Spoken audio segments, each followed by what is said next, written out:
Hola, muy buenas tardes, bienvenidos a Territorio Televisivo de Un Mundo Verde. Como cada mes, hoy toca el programa especial de la neurona ambiental y vamos a tratar un tema que ya había sido noticia aquí en Un Mundo Verde, sobre el caso de estos dos perritos que fueron asesinados y se llevó a juicio y ya se dictó una sentencia. Para ello nos acompaña la abogada del caso. Gracias, Mónica, por acompañarnos. Y también está presente el técnico que fungió como perito en el caso, Emanuel. Gracias, Emanuel, por acompañarnos. Al contrario, mucho gusto. Y Anaí, como siempre. Así es de que vamos a comentar los detalles, ¿no? Qué es lo que pasó, cómo se fue dando, y finalmente qué es lo que se dicta en la resolución y cómo está actualmente el procedimiento. Así es de que, Mónica, si empezamos con un breve resumen para que la audiencia que nos está viendo y escuchando entre en el contexto de qué es lo que vamos a hablar. Ok, bueno, es el caso de dos perritos rescatistas. Bueno, en realidad son tres los afectados en esta causa. Es una manada de perros que se dedican a rescatar, a fungir con labores de rescate en tragedias como el sismo. Es una manada que se dirige por Edgar Martínez, que es su manejador, es un paramédico rescatista que dedicado totalmente a la labor altruista, al voluntariado. Viven ellos en una colonia en el centro de esta ciudad, cerca del centro de esta ciudad, en la que, bueno, desarrolla su proyecto como parte de esta labor de rescate. Por temas de la pandemia, sujeta sus temas de entrenamiento al área que tiene a su alcance, que es el área común de la privada donde vive y su propio domicilio. Y el 13 de junio del 2021, los perritos son expuestos a salchichas con veneno, puestos por un vecino que, inconforme por tener viviendo a los perritos cerca de su domicilio, porque tuvieran rutinas de entrenamiento, porque le molestaba que anduvieran sin correa, siendo que, bueno, son perros especializados que no requieren, parte de sus labores incluso es no andar con correa. Bueno, esa era una molestia para él. Prepara embutidos con veneno, bueno, lo que hoy conocemos fueron dos venenos que buscaban una efectividad, que lograron, bueno, dentro de esta manada matar a dos de los perritos y tener lesiones en un tercero. Esto sucede el 13 de junio del 2021 y se sujeta a una investigación por parte del manejador Edgar Martínez. Presenta una denuncia el 16 de junio que se dirige a través de la Fiscalía, una de las unidades de la Fiscalía General del Estado, en el que se abre una investigación. Entra todo un periodo de pruebas, obtención de pruebas, hacernos de esta prueba científica a través de los especialistas y los técnicos adecuados para llevar esta prueba científica y objetiva para comprobar el hecho. Se sujeta a un procedimiento a partir del 6 de julio del 2021 que es vinculado a proceso. Es conducido a través de una orden de aprehensión. El vecino que comete estos hechos llega a través de una orden de aprehensión, pero en la audiencia inicial pues bueno, es considerado no necesaria esta cautela y se le decretan medidas en libertad. Actualmente se encuentra en libertad.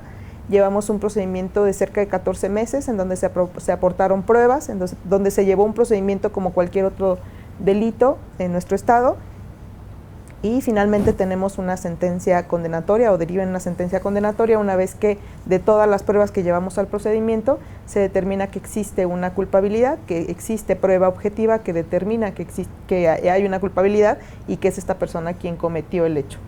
Se logra una condena de 10 años, 6 meses y una multa por alrededor de 115,000 pesos, que es una multa para el Estado, y una reparación del daño arriba de 2,300,000 pesos, que es lo que se logró acreditar que era el valor de los caninos. Una pregunta, ¿iniciar o mantener este caso fue fácil? Lo digo porque pues no es muy común que se levanten denuncias acerca de este tipo de violencia contra los animales, y me llama la atención justamente pues por el año en el que se suscitó. ¿Fue fácil iniciarlo y mantenerlo hasta la fecha? No fue fácil, de hecho nos costó mucho trabajo.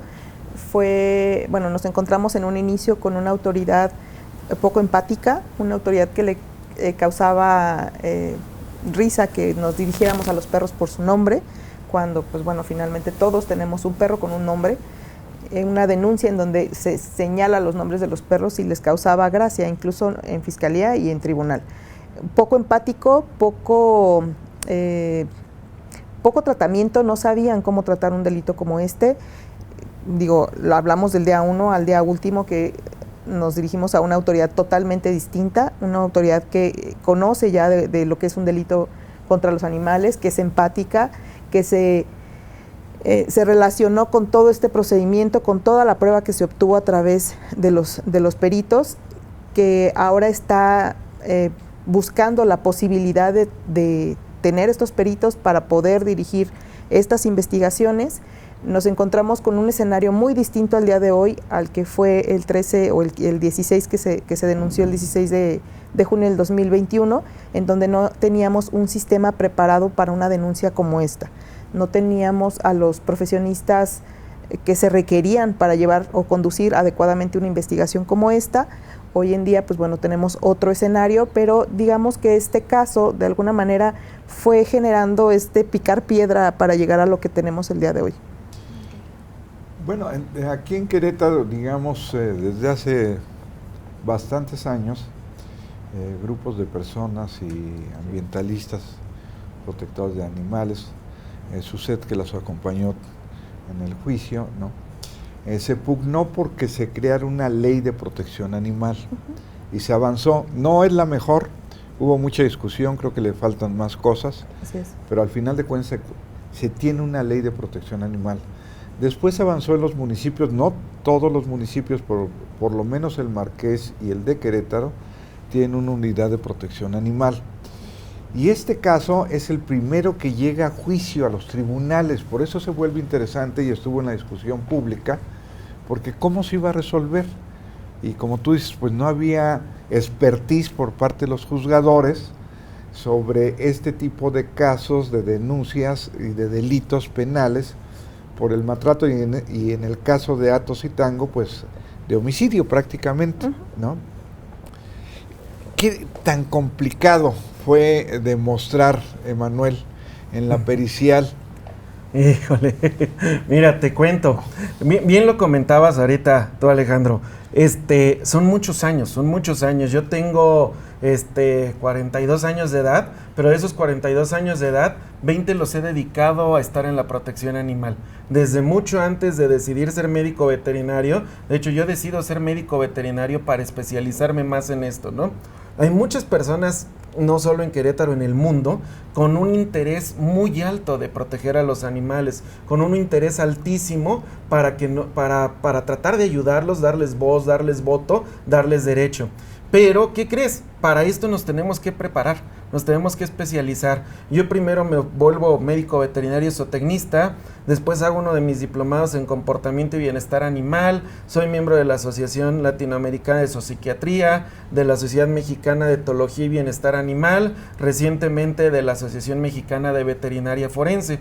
Cuando tú conjuntas todo esto, ya le pones cuestiones científicas, no solo lo que sientes, porque obviamente tú sientes, todos vamos a sentir y tenemos esta sensación de impotencia, de coraje, de enojo, pero todo eso lo tenemos que transformar en pruebas científicas, en pruebas periciales, en hacer todo lo que es un proceso como debe de ser llevado a cabo, ¿no? Entonces, ¿qué enseñanza nos deja esto?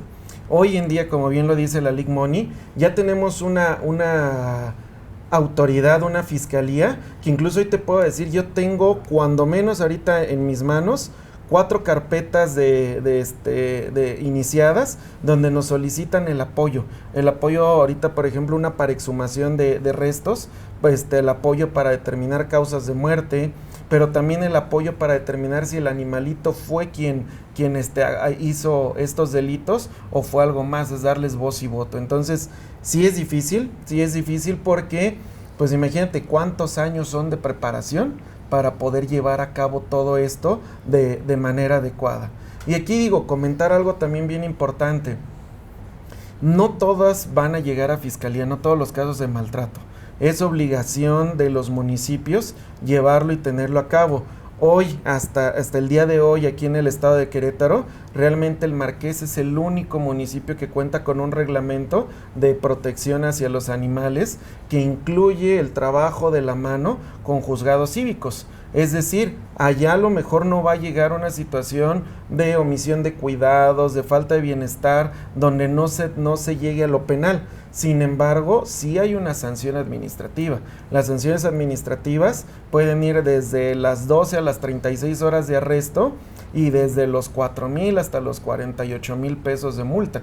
Entonces, cuando tú tienes sanciones administrativas dentro de un municipio con un reglamento bien establecido, personal capacitado para llevar a cabo todo esto, es realmente donde vamos a trabajar, porque ahí es donde se va a trabajar la prevención, la disuasión y empezar a generar un cambio cultural y decir, aguas, el que le haga daño a los animales la va a pagar y va a tener consecuencias. Y te puedo comentar ahorita un caso reciente que acabamos de tener y nos da muchísimo gusto saberlo.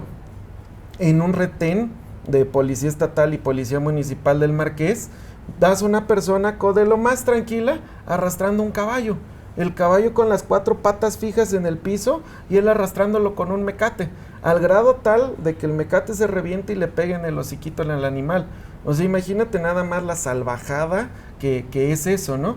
Afortunadamente ya los policías, tanto estatales como municipales, cuentan con estos conocimientos y hacen que esta persona vaya a fiscalía a empezar un procedimiento legal por el delito de maltrato animal.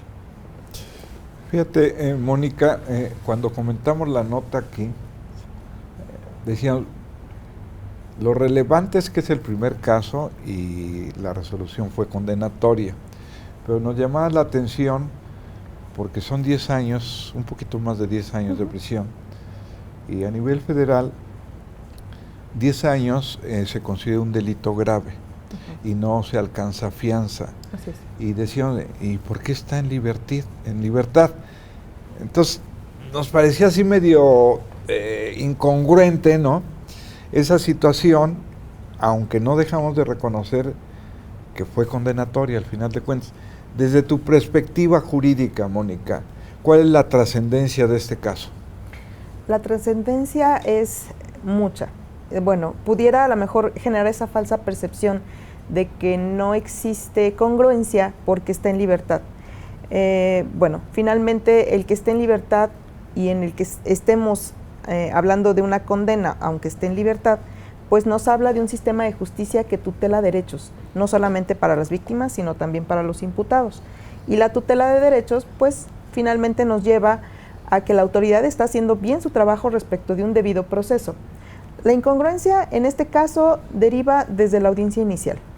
Es un tema que debatimos, es un tema que combatimos en muchas instancias, en muchas ocasiones incluso, porque el sujeto se sustrae de la acción de la justicia. Es decir, suceden los hechos, él se da cuenta de todo este movimiento el día 14 y el día 15 agarra una maleta y se va. Esto genera para la autoridad una necesidad de cautela. Esa necesidad de cautela nos permite solicitar, bueno, a la Fiscalía por supuesto, una orden de aprehensión. Esa orden de aprehensión es cumplimentada hasta el día 5 de julio, en donde lo encuentran en una fiscalía y duerme una noche en el Cerezo. La incongruencia, digamos, aquí radica en que vamos a una audiencia inicial en donde la misma juez emite una orden de aprehensión y considera que no existe una necesidad de cautela y que el señor puede irse a su casa porque el señor teme por su integridad, porque en redes atacan y dicen que hay que matar al asesino de Athos, sin decir nombres, digo, creo que nadie conoce el nombre, ¿no? Ni nadie conoce su imagen, y bueno, pues ese fue un argumento suficiente para que la juez estimara que el señor podía irse a su casa y llevar su procedimiento en libertad. Es parte de sus derechos, aunque la incongruencia está en emitir una orden de aprehensión y después revocar su propia determinación. Fue combatido en apelación, fue combatido en amparo, incluso en una revisión de amparo. Ninguna de las instancias nos dio la razón. Pedimos una modificación, incluso en medida, porque el señor abandonó la casa donde habita o donde habitó durante muchos años. Tampoco fue considerado por parte de la autoridad necesaria esa necesidad de cautela y por eso el señor hoy en día, y porque no ha incumplido a las citaciones de sus audiencias, sigue con una medida cautelar en libertad. Tenemos una sentencia condenatoria, el señor tiene recursos, el señor puede apelar la sentencia, que es lo que en el momento procesal en el que nos encontramos. Ya apeló. Ya apeló, ya presentó su apelación, se inconforma contra la determinación de la juez y le dice a la sala penal, revisa si está en lo correcto. Estamos en este momento, digamos, se tiene que remitir las opiniones o la valoración que hagamos cada una de las partes ante la sala penal, y ya la sala penal pues decidirá si la juez tuvo razón o no. En el caso de que confirme la sentencia, pues bueno, él tiene otro recurso, que es un amparo directo, en el que tiene que agotar, digamos, estos recursos procesalmente para que tutelen sus derechos, y una vez que estos recursos no les sean favorables, que nosotros consideramos que tenemos la prueba objetiva y científica suficiente para que la condena se prevalezca, una vez que agote esos recursos, pues bueno, la autoridad tendrá que decirle, señor, véngase a internar, o voy por usted, y compurgar su condena.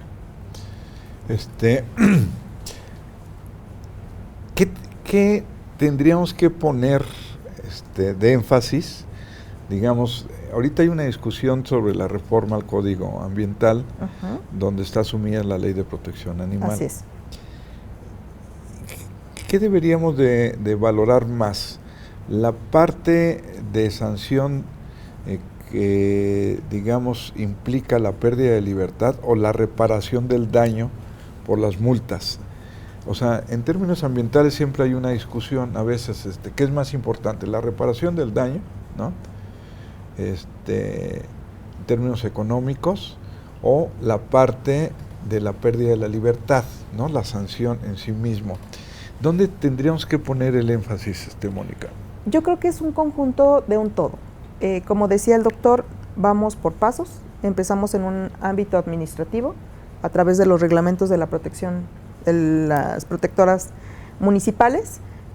Posteriormente viene este ámbito de la ley de protección, que está efectivamente inmersa en el Código Ambiental, que hay ahorita mesas de trabajo, incluso que nos han invitado para colaborar, en las que se pregunta qué hace falta, qué se ocupa para la ley de protección.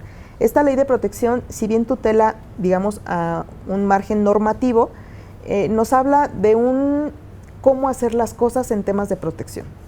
Y lo último y lo más gravoso, hablamos de un delito que está inmerso en un código penal, que incluso acaba de tener una reforma en mayo, finales de mayo, principios de junio, en el que incluso hubo una reforma específicamente en este artículo de la ley de protección, de los delitos contra los animales. Hay una reforma porque se busca tutelar y se busca hacerlo mucho más operativo. Este código o este tipo penal está desde 2014. Hasta 2022 tenemos una sentencia. Entonces, ¿qué ha pasado durante todos estos años? No era tan operativo, no era tan conocido. Entonces, creo que debemos de hablar de un margen normativo completo, en donde cada uno tendrá que regular en la medida de sus posibilidades esta protección a rango municipal, a través de reglamentos, hablando de una ley de protección animal y hablando de un tema penal ya que nos conlleve, digamos, la pérdida de la libertad, pero ya hablando en temas de crueldad y de maltrato excesivo. No todo, como decía el doctor, no todo encuadra en un tema penal.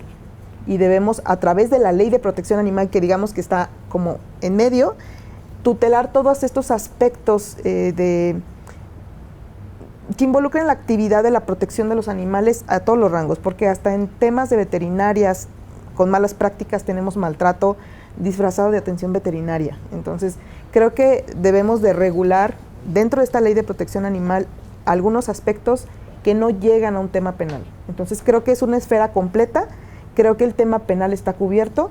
Nos hace falta trabajar en el tema de protección, y los reglamentos, de acuerdo al municipio, pues tienen su propia, digamos, su propio trabajo, ¿no? Entonces, cada municipio está haciendo un trabajo distinto. En el caso del Marqués han estado haciendo un trabajo extraordinario. Esperemos que se replique en los demás municipios y que sea entonces sí una esfera jurídica completa para la protección de los animales en todos los ámbitos, y que, digamos, la pérdida de la libertad pues sea en aquellos casos en los que se presente una situación extrema, como la muerte de un animal por condiciones crueles. Yo tengo una pregunta para los dos, justamente referido a que ya se está platicando sobre todo lo que el municipio son áreas de oportunidad en las que se pueden reforzar y seguir trabajando. Desde esta tragedia, esta experiencia que se generó a partir de esta tragedia, socialmente, ¿cuáles fueron los aciertos y también como sociedad, qué se podría mejorar para poder aprender y obviamente participar en que esto vaya hacia adelante? Desde la perspectiva de los dos, ¿qué fue lo acertado y lo que quizás se podría mejorar desde la participación ciudadana? Bueno, mira, está bien sencillo y está bien fácil. Como sociedad tenemos que entender que todas las vidas cuentan, que todas las vidas van a tener una protección y que todos los animalitos son sujetos de protección. Si bien al final de cuentas ellos no pueden expresar lo que sienten, nosotros tenemos que ser conscientes de que realmente también sienten dolor, también hay sufrimiento, no solo físico, también sufrimiento emocional. Y como sociedad tenemos que participar en esto, tenemos que tener, lo que les pedimos mucho a la gente es que tenga cultura de denuncia, porque al final de cuentas los que estemos en las autoridades no tenemos ojos en todos lados, al igual que cualquier otro delito, ¿no? Y bueno, trabajar en eso, trabajar en que todos vean que el maltratar a un animal, el tener mal a un animal, el tener intención de hacerle daño a un animal, en Querétaro va a tener consecuencias, y no son consecuencias de risa, ¿no? No son mínimas, son consecuencias fuertes, es grave, y eso va a depender. Aquí tenemos que ver mucho la intencionalidad, puede ser desde falta de bienestar, desde maltrato, y terminamos en crueldad, que fue en el caso de estos perritos. Nos quedan 3 minutos, Mónica. Comparado contra otros estados, ¿cómo estamos en materia normativa? ¿Vamos atrás? ¿Más o menos es el estándar? ¿O vamos? Estamos en progresión. Puedo decir que somos de los mejores estados que tutelan la protección de los animales. Afortunada o desafortunadamente he tenido contacto a raíz de esta sentencia con gente de muchos lugares de la República. Incluso di una asesoría en Santiago de Chile, en donde las sanciones o la tutela efectiva de la protección de los animales no es tan protectora como es en nuestro estado. Entonces creo que estamos bien, estamos haciendo algo bien, vamos a la vanguardia, digamos, y la sanción, como dice el doctor, no es mínima. Entonces lo único que queda es que nosotros como sociedad denunciemos. No es necesario que sea mi perro, mi gato, mi animal para denunciar. Cualquiera que tenga conocimiento de un hecho criminal puede denunciar. Es muy importante que se denuncie para que se haga esta cultura de denuncia. Muy importante, mucho, y este caso no lo deja, que se sostengan en esta denuncia, porque muchas veces por no someterse a un procedimiento, pues dicen, pues ya lo que sea, o lo cierran de manera fácil. Es muy importante que se sostengan en un procedimiento una vez iniciado y pues que se genere esta sanción que finalmente va a ser un precedente para que la gente piense 2 veces antes de maltratar a un animal. Doctor, en su experiencia, ¿qué es lo más frecuente? ¿Maltratos, abandonos, asesinatos? ¿Qué es lo que se presenta con mayor frecuencia? La mayor frecuencia que tenemos es, sin duda alguna, la omisión de cuidados. Y muchas veces eso se subsana cuando tú como inspector municipal vas y lo corriges y le dices a la persona, oye, está mal, date cuenta.